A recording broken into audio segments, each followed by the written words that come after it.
여러분들은 어렸을 때 미술 시간에 어떤 것을 하는 것을 가장 좋아하셨습니까? 저는 찰흙으로 무언가를 만드는 시간을 가장 좋아했던 것 같습니다.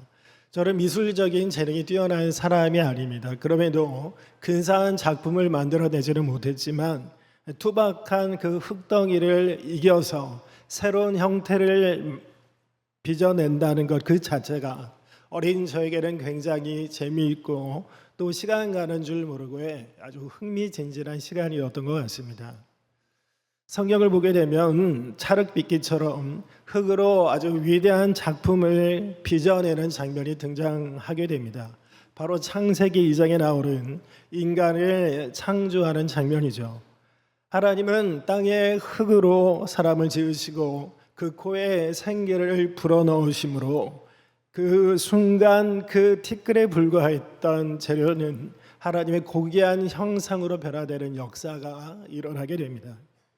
하나님이 사람을 지으실 때 사용하였던 이 땅의 티끌, 땅의 흙, 이 진토는 분명히 세상에 창조된 모든 재료들 중에서 하찮고 볼품없는 재료일 겁니다. 이러한 것들은 생명이 없는 땅의 티끌이고 그리고 바람에 날아가는 흙먼지에 불과한 재료이죠. 그런데 그렇게 하찮고 볼품없는 재료가 창조주의 손에 들려 창조주의 손에 의해 빚어지게 될 때 하나님의 영광을 담는 그릇인 하나님의 형상이라는 귀한 작품으로 창조되게 되었던 겁니다. 그런데 하나님은 오늘 이렇게 땅의 티끌과 같은 하찮은 재료로 위대한 걸작품을 만드시는 일을 우리들의 인생을 통해서도 진행 중에 계십니다. 우리는 때로 우리의 인생이 길가의 흙먼지 같고 그리고 땅의 흙처럼 하찮고 별 볼 일 없는 것처럼 느껴질 때가 많이 있을 겁니다. 그런데 놀랍게도 하나님은 첫 창조 때와 마찬가지로 땅의 티끌과 같이 보잘것없고 하찮은 우리의 인생을 가지고 하나님의 영광을 드러내는 아주 아름다운 작품으로 빚어내시곤 한다는 것이죠. 오늘 우리가 함께 살펴볼 요한복음 9장의 본문에도 길가의 먼지와 같고 땅의 티끌과 같은 인생을 살아가던 한 사람이 등장하게 됩니다. 바로 성전 문 앞에서 구걸하던 맹인이었는데요. 이 맹인은 날 때부터 맹인으로 태어났고 할 수 있는 것은 구걸밖에 없었습니다.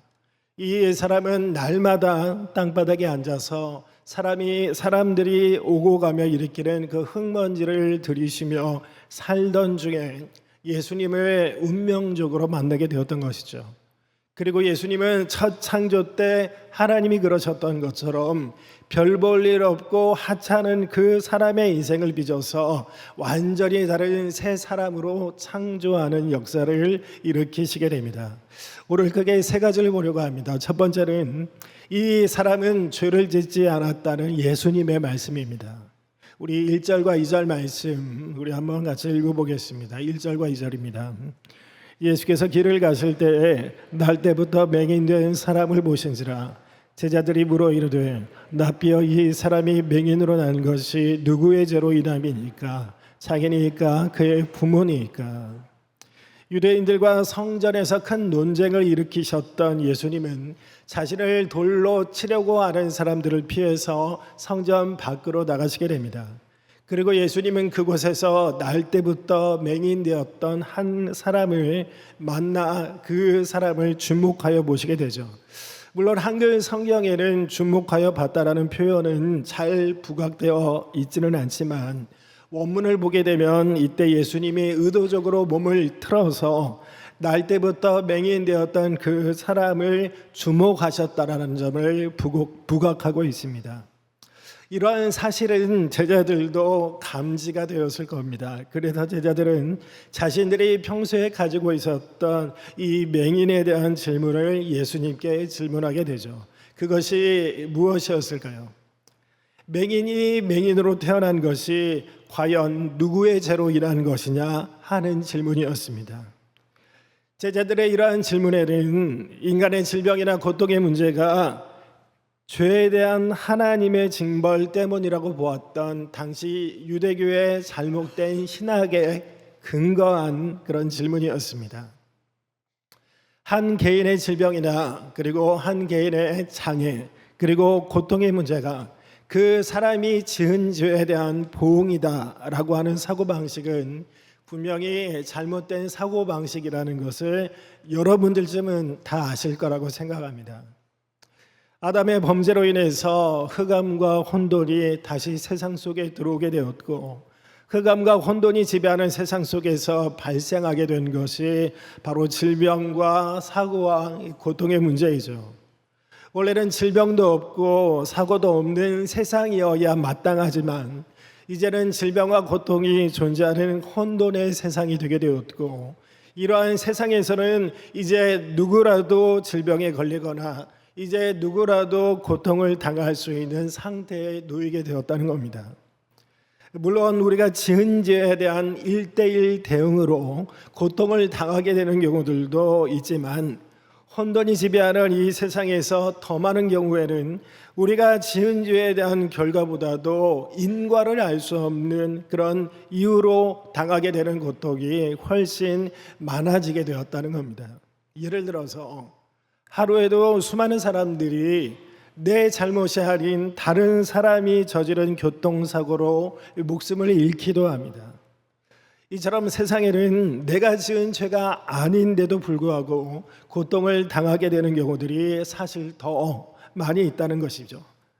그렇기 때문에 누군가 질병이나 누군가 장애를 가지게 되었을 때 그 사람의 죄나 그리고 그 부모의 죄가 있어서 그렇다고 말하는 것은 잘못된 신학에서 비롯된 해석이고, 오히려 고통 중에 있는 사람을 더 고통스럽게 만드는 아주 잔인한 말이라고 말할 수 있겠습니다.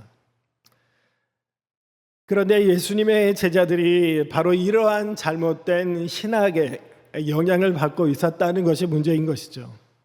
제자들은 장애는 죄에 대한 하나님의 징벌이라고 믿고 있었고, 그래서 맹인이 맹인으로 태어난 것이 당연히 죄라고 믿었습니다. 그런데 문제는 죄라는 것은 당연하지만 그 죄가 본인의 죄인지 아니면 그 부모의 죄인지 그것이 궁금했을 뿐이었던 것이죠. 그렇다면 누구의 죄 때문인지를 묻는 그 제자들의 질문에 대해 예수님은 무엇이라고 대답하셨을까요? 하나님 예수님의 대답은 아주 단호하고 분명했습니다. 이것은 이 사람은 결코 죄를 짓지 않았다는 것이었습니다. 우리 한번 3절 말씀 같이 읽어보겠습니다. 3절입니다. 예수께서 대답하시되 이 사람이나 그 부모의 죄로 인한 것이 아니라 그에게서 하나님이 하시는 일을 나타내고자 하심이라. 예수님은 조금의 주저함도 없이 이 사람이 맹인으로 날 때부터 태어난 것은 본인의 죄 때문도 아니고 그 부모의 죄 때문도 아니라는 말씀을 단호하게 하시게 됩니다.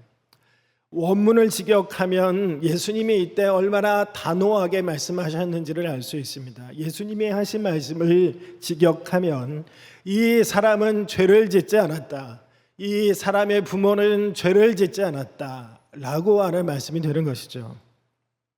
이것이 바로 장애를 가지고 태어난 그리고 평생을 고통 중에 살아야 했던 맹인과 맹인의 가족들의 삶을 해석하는 예수님이 가지신 올바른 신학이셨습니다. 제가 예전에 대학교 때 선교단체에서 하는 수련회 한 청년을 만난 적이 있었습니다. 이 청년은 어릴 때 교통사고로 눈알을 잃게 됩니다. 그리고 그때부터 청년의 마음 깊은 곳에는 나 때문에 누나가 죽었다라고 하는 깊은 죄책감에 깊이 사로잡히게 됩니다. 그래서 이 청년은 행복하게 웃는 것, 개그 프로를 보다가도 행복하게 웃는 것은 이 청년에게는 해서는 안 되는 행동이 되었습니다. 누나가 죽은 것에 대한 책임을 자신에게 돌리면서 스스로에게 벌을 주면서 그러한 인생을 살게 되었다는 거죠. 그런데 수련회 기간 중에 하나님은 그 청년에게 얘야, 이것은 너의 잘못이 아니다. 너의 잘못이 아니다. 너의 잘못이 아니다 라고 하는 하나님의 음성을 이 청년은 듣게 됩니다.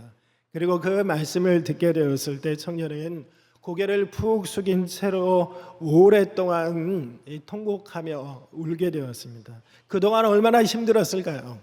누나가 자기 때문에 죽었다라는 그 죄책감이 자기의 마음을 짓눌러 올 때마다 이 청년은 굉장히 괴로웠을 겁니다. 그런데 하나님은 그것은 너의 잘못이 아니다 라고 하는 말씀을 하셨고, 이 청년은 비로소 오랫동안 자기를 괴롭혔던 그 죄책감으로부터 해방되게 될 수 있었다는 겁니다. 여러분, 저는 이것이 바로 복음의 모습이고 복음의 능력이라고 생각합니다.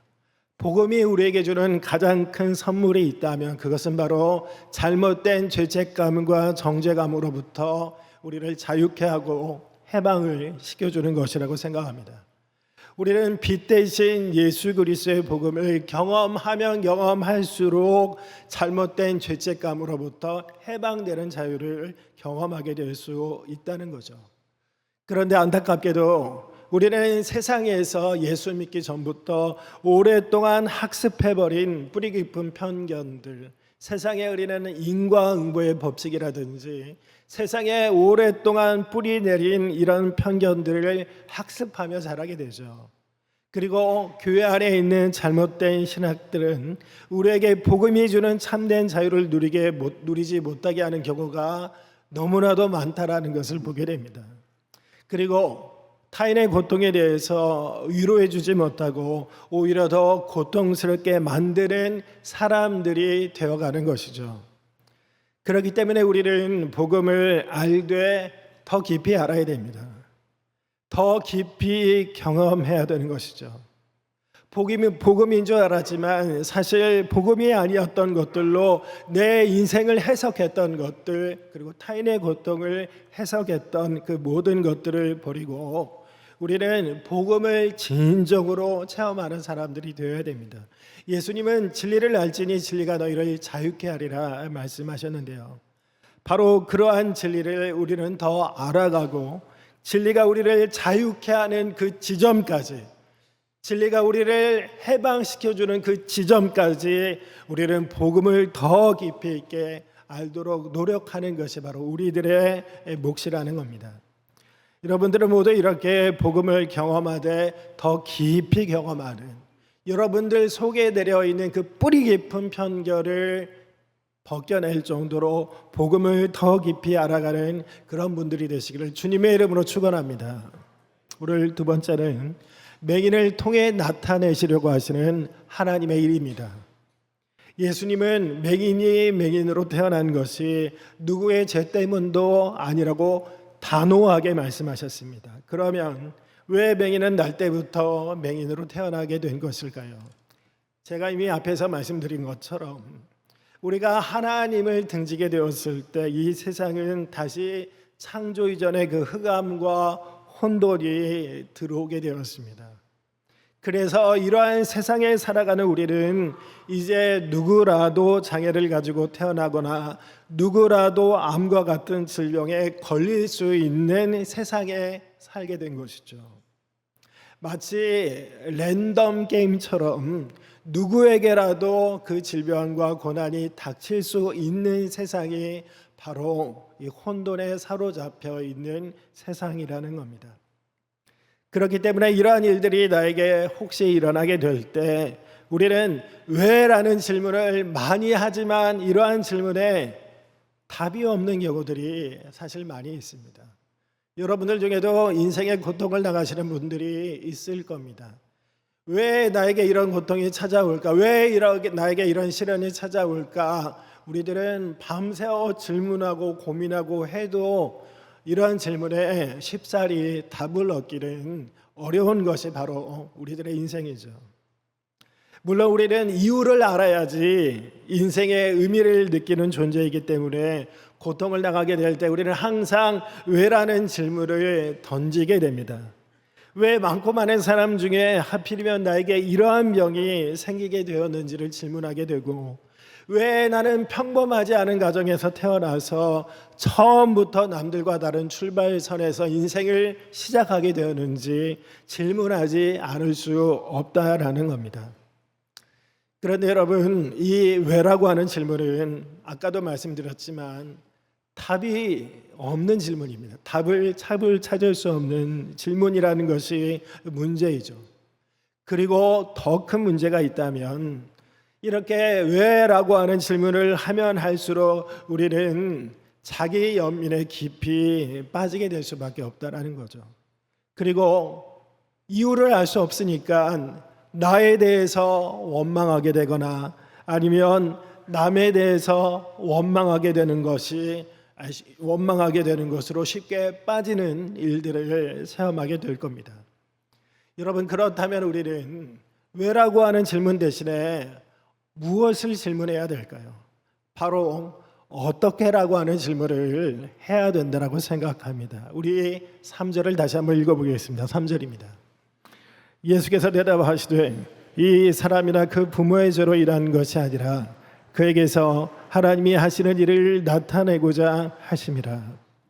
예수님은 누구의 죄 때문이냐라고 하는 제자들의 질문에 누구의 죄 때문도 아니라고 분명히 말씀하셨습니다. 그리고 나서 예수님은 그 맹인의 인생을 통해 나타내시려는 하나님의 일이 있다라는 말씀을 하시게 되죠. 이렇게 예수님은 왜 맹인이 날 때부터 맹인으로 태어나게 되었는가에 대한 질문에는 그것은 죄 때문이 아니다 라는 말씀 외에는 아무런 대답도 하지 않으시고 더 이상 그 대답을 유보하시게 됩니다. 대신에 예수님은 그 사람의 인생을 통해 나타내실 하나님의 일이 있다라는 대답만 하시게 되죠. 저는 이것이 바로 우리가 고통을 당하게 될 때 가져야 되는 믿음이라고 생각을 합니다.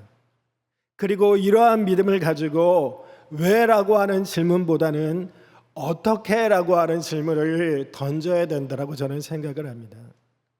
내 인생을 나타내실 하나님의 일이 있다라고 분명히 말씀하셨으니까 그러면 어떻게 내가 질병이 걸린 이 상황 속에서 하나님의 일을 나타내는 사람이 될까를 질문하는 사람이 되어야 한다는 것이죠. 그래야 우리는 더 이상 자기 연민에 빠지지 않고 누구를 탓하지도 않고 내가 비록 질병과 고통을 당했지만 그러한 상황 속에서도 여전히 하나님이 나에게 주신 사명을 이루기 위해 힘쓰는 사명자의 복된 인생으로 삶을 끝까지 살아갈 수 있게 된다는 겁니다. 여러분들도 아시는 동화교회와 그리고 높은 뜻 승우교회를 담임했던 김농호 목사님이 있습니다. 이분은 자신이 폐암에 걸리게 되었을 때 왜 많은 사람 중에 하필이면 나에게 이러한 암이 생기게 되었는지를 질문하게 되었다고 합니다. 수없이 질문하게 되었다고 하죠. 그런데 이러한 질문을 하면 할수록 답은 나오지 않고 화만 나게 되었다고 합니다. 그리고 자기 연민에 깊이 빠지게 되었죠. 그러다가 이분은 왜라는 질문은 내가 던져야 되는 질문이 아니라 어떻게라는 질문을 내가 해야 되는 질문이라는 사실을 깨닫고 더 이상 왜 내가 암에 걸리게 되었는지를 질문하기보다 어떻게 내가 암에 걸린 이 상황 속에서도 하나님의 일을 나타낼까를 질문하게 되었다고 합니다. 그리고 나니까 더 이상 화가 나지 않고 나에게 이런 암이 생기게 된 것에 대해서 더 이상 화가 나지 않고 그리고 더 이상 자기 연민에 빠지지 않고 암과 무관하게 오히려 암을 통해서 하나님의 영광을 나타내고 드러내는 일을 할 수 있게 되었다고 합니다. 여러분, 우리는 고난의 이유를 알 수 없습니다. 그렇기 때문에 내가 고난을 당하거나 주변에서 고난당하는 이웃들을 볼 때 그 이유를, 그 원인을 함부로 죄 때문에 그런 것이라고 재단해서는 안 됩니다. 오히려 그분들의 인생을 통해 우리는 다 알 수 없지만 분명히 하나님이 일하시도록 그분들을 위해 조용히 기도해 주는 것이 바로 우리 공동체 형제 자매들의 마땅한 의무라고 저는 생각을 합니다. 예수님은 이렇게 제자들이 던진 질문에 맹인이 맹인으로 태어난 것은 그에게서 나타내실 하나님이 있다라고 말씀하시게 됩니다. 그렇다면 그에게서 나타내실 하나님의 일이란 무엇이었을까요? 4절과 5절에 나와 있는 것처럼 우리가 읽지는 않겠습니다만 한번 띄워주시길 바랍니다. 4절과 5절에 나와 있는 것처럼 세상의 빛으로 오신 예수님의 사명과 관련된 일이었습니다. 예수님은 맹인의 눈을 뜨게 하는 기적을 통해서 흑암과 혼돈이 가득한 이 세상에 생명의 빛을 비춰서 이 세상을 다시 눈을 뜨게 하는 그 재창조의 사역을 하려고 하셨던 것이죠. 마치 하나님이 천지창조 때 혼돈과 흑암이 가득한 세상에 빛이 있으라는 말씀과 함께 세상을 창조하셨던 것처럼 다시 흑암과 혼돈이 지배해 버리게 된 이 세상 한가운데서 자신의 빛을 비춰 세상을 다시 새롭게 창조하는 재창조의 사역이 바로 그 맹인의 모습을 인생을 통해서 나타내시려고 하는 당신의 일이었던 겁니다. 사실 이 일을 보여주기 위해서 예수님은 의도적으로 맹인을 주목해 보셨던 것이죠. 모태로부터 맹인으로 태어난 그 사람은 우리들처럼 모태로부터 죄인들로 태어나고 모태로부터 영적인 맹인들로 태어나는 모든 인류를 대표하기에 적합한 사람이었다라는 겁니다. 그래서 이제 예수님은 자신이 하려고 하는 그 하나님의 일이 세상을 새롭게 창조하는 일이라는 것을 보여주기 위해 맹인의 눈을 뜨게 하는 기적을 행하시게 됩니다. 오늘 마지막 세 번째는 맹인의 인생을 새롭게 빚어내시는 예수님의 모습입니다. 예수님이 맹인의 눈을 뜨게 하심으로 나타내고자 하셨던 재창조의 사역은 아주 특이한 행동들로 시작이 되고 아주 특이한 행동으로 마무리됩니다. 먼저 예수님은 땅에 침을 뱉어서 진흙을 만드시고 그 진흙을 맹인의 눈에 바르심으로 맹인의 인생을 새롭게 창조하는 일을 시작하시게 됩니다. 우리 한번 6절 말씀 읽어볼까요? 6절입니다.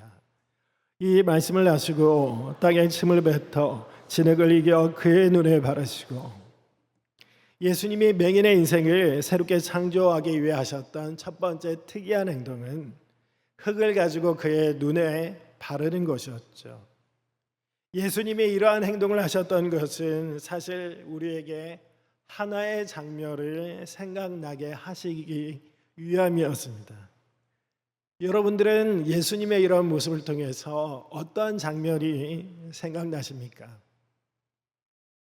바로 땅의 흙으로 사람을 지으시던 창세기 2장의 장면이 생각나실 겁니다.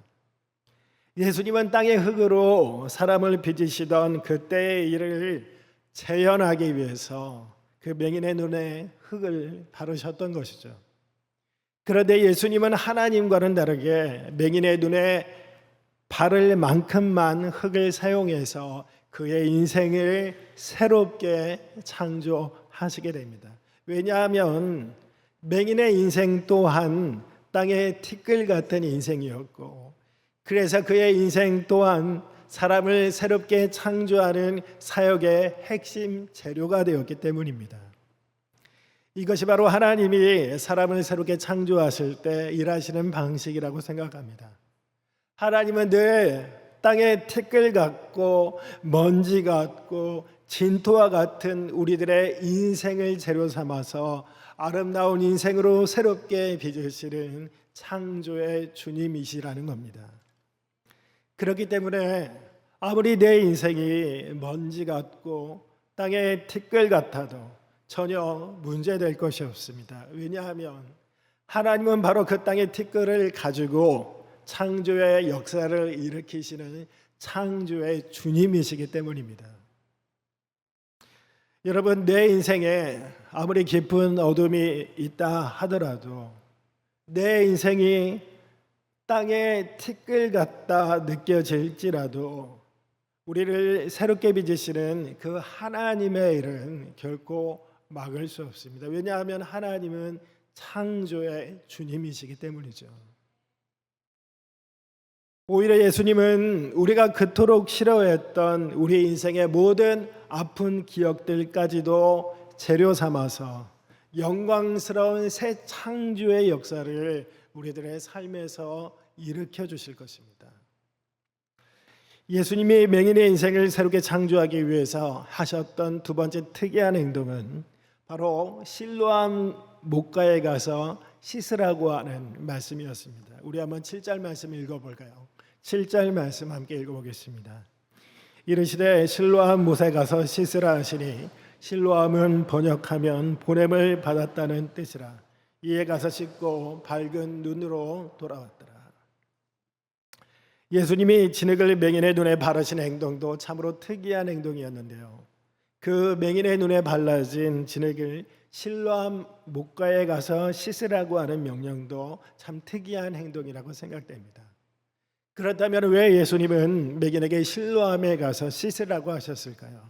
그 이유는 실로암이 무슨 뜻인지를 설명하고 있는 가로 안의 말씀에서 우리가 그 힌트를 찾을 수 있습니다. 여러분들 성경에 보시면 우리 성경을 한번 7절 한번 띄워 주실까요? 그 7절에 괄호 안에 있는 말씀을 보면 실로암이 번역하면 보냄을 받았다는 뜻이라고 되어 있습니다. 그런데 더 정확히 번역을 하면 실로암은 보냄을 받은 자라고 하는 뜻을 가진 그런 못이었습니다. 여러분들도 잘 아는 것처럼 요한복음 내에서 보냄을 받은 자는 누구일까요? 1차적으로는 하나님으로부터 세상에 보냄을 받은 예수님을 의미하고 있습니다. 그리고 2차적으로는 바로 그 예수님으로부터 보냄 받으실 성령을 의미하는 단어였죠. 우리 한번 요한복음 7장 37절과 39절을 한번 계속해서 띄워주시겠습니까? 요한복음 읽지는 않겠습니다. 요한복음 7장은 여러분들도 잘 아는 것처럼 초막절을 배경으로 하고 있습니다. 유대인들은 초막절이 되면 제사장들이 실로암에 있는 물을 떠서 성전 제단에 붓는 의식을 거행하게 되었습니다. 그리고 예수님은 이러한 의식이 마무리되는 초막절 마지막 날, 명절 끝날 그 큰 날에 누구든지 목마르거든 내게로 와서 마시라. 나를 믿는 자는 그 배에서 생수의 강이 흘러나리라 라는 말씀을 하시게 됩니다. 그리고 나서 예수님은 이것은 곧 믿는 자들이 받게 될 성령을 예고하시는 말씀이라고 이야기를 하시게 되죠. 이러한 이유 때문에 신학자들은 실로암에 있는 물은 요한복음 내에서는 사람을 새롭게 하는 성령을 상징한다고 해석하기도 합니다. 그리고 이러한 해석에 따르면 맹인을 실로암에 보내신 예수님의 의도를 추정해 볼 수 있겠죠. 그것은 바로 한 사람이 새롭게 창조되는 일은 성령의 역사하심이 절대적으로 필요하다라는 것을 보여주고 싶으셨던 겁니다. 창세기에서 하나님이 사람을 창조하실 때에도 흙으로 사람을 빚으시고 그 코에 생기를 불어넣어 주심으로 비로소 사람은 살아있는 생명이 되게 됩니다. 예수님은 실로암에 맹인을 보내는 것을 통해서 바로 그때 그 일을 재현해 내고 싶으셨던 겁니다. 여러분, 실제로 한 사람이 새롭게 창조되어지는 그런 일에는 신앙적인 지식이나 종교적인 열심만으로는 되지 않고 반드시 그 사람을 새롭게 하시는 성령님의 역사가 절대적으로 필요합니다. 그런데 여기서 우리가 한 가지 알아야 될 사실은요, 이렇게 성령님을 통한 창조의 역사는 한 번의 경험으로 끝나지 않고 계속해서 우리가 경험해야 되는 체험이라는 겁니다. 흥미롭게도 눈을 뜨게 된 이 맹인은 사람들이 몰라볼 정도로 완전히 달라진 사람이 되게 되었습니다.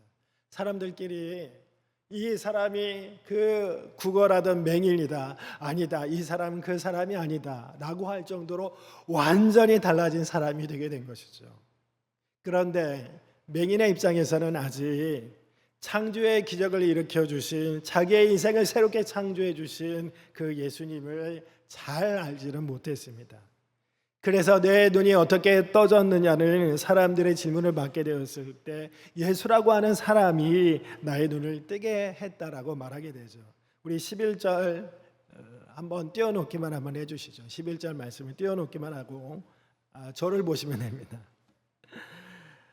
맹인은 자기의 인생을 새롭게 창조하는 기적을 체험했음에도 불구하고 그에게 있어서 예수님은 아직 예수라는 이름을 가진 한 사람에 불과했습니다. 그런데 감사하게도 이후에 전개되는 내용들을 보게 되면 맹인이었던 그 사람은 점점 예수님을 알아가고 온전히 알아가게 됩니다. 17절에서 맹인이었던 사람은 예수님을 선지자라고 고백을 하게 되죠.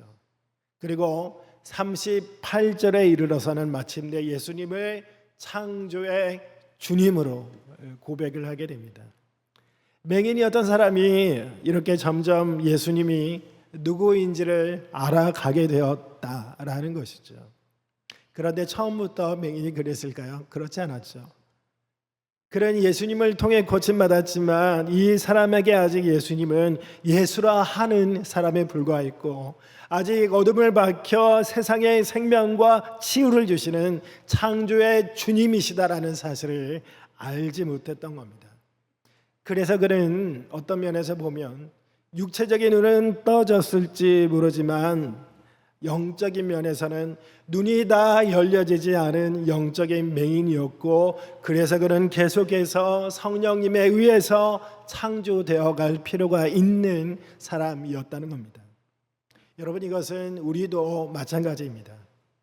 우리는 예수님을 알기는 하지만 어떤 면에서는 다 알지 못합니다. 복음을 안다고 생각하지만 우리는 어떤 면에서 그 복음을 제대로 알지 못하고 제대로 체험하지 못하고 있죠. 그래서 우리에게는 다시 예수님의 손길이 두 번째 손길, 세 번째 손길, 성령님이 우리의 삶에 찾아오셔서 우리의 삶을 새롭게 창조하시는 첫 번째 창조, 두 번째 창조, 세 번째 창조, 계속되는 성령님의 역사를 경험할 필요가 있는 사람들이라는 겁니다. 우리는 어떤 면에서 아직 눈이 열리지 않았습니다. 눈이 떠지는 과정 중에 있는 사람입니다. 똑바로 보고 싶어요 주님이라고 우리가 불렀던 예전의 그 찬양의 가사처럼 우리는 세상을 아직 똑바로 보지 못하고, 그리고 나를 똑바로 보지 못하고 있고, 그리고 내 주변의 사람들을 똑바로 보지 못하고 있습니다. 우리는 여전히 빚어져 가고 있는 사람들이고 눈이 떠져 가고 있는 사람들이기 때문이죠. 그래서 우리에게 필요한 것이 무엇일까요? 바로 성령이라는 겁니다. 우리는 아직 창조가 완성되지 않은 사람들이기 때문에 오늘도 우리를 빚어서 창조해 가시는 그 주님의 손길이 필요한 사람들이고 성령님의 일하심이 필요한 사람들입니다. 여러분, 그렇기 때문에 항상 주님의 손길을 구하고 성령님의 찾아오심을 구하는 그런 복된 분들이 되시길 바랍니다.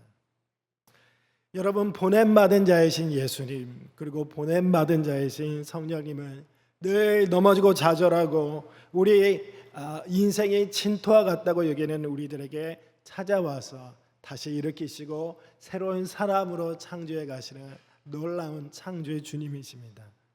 아무리 내 인생이 땅의 티끌 같을지라도 성령은 그러한 인생 한가운데 분명히 성령의 생수를 내어주실 겁니다. 여러분들 모두 이러한 성령의 역사를 믿으시고 성령이 여러분들 가운데 행하시는 창조의 역사를 체험하시는 복된 분들이 되시기를 주님의 이름으로 축원합니다. 기도하겠습니다. 하나님, 감사합니다.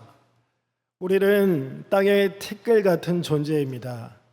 이러한 우리를 빚으셔서 하나님의 창조의 걸작품으로 다시 만들어 주시기를 간절히 소망합니다.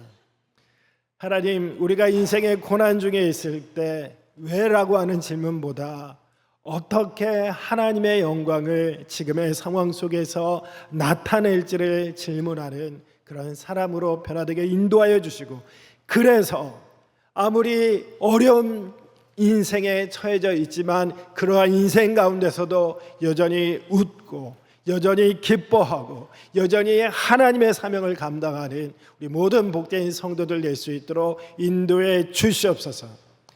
하나님, 진토와 같은 우리의 인생을 빚으시고 성령님 찾아와 주셔서 우리의 인생을 새롭게 만들어 주시옵소서. 예수님 이름으로 기도 올리옵나이다. 아멘.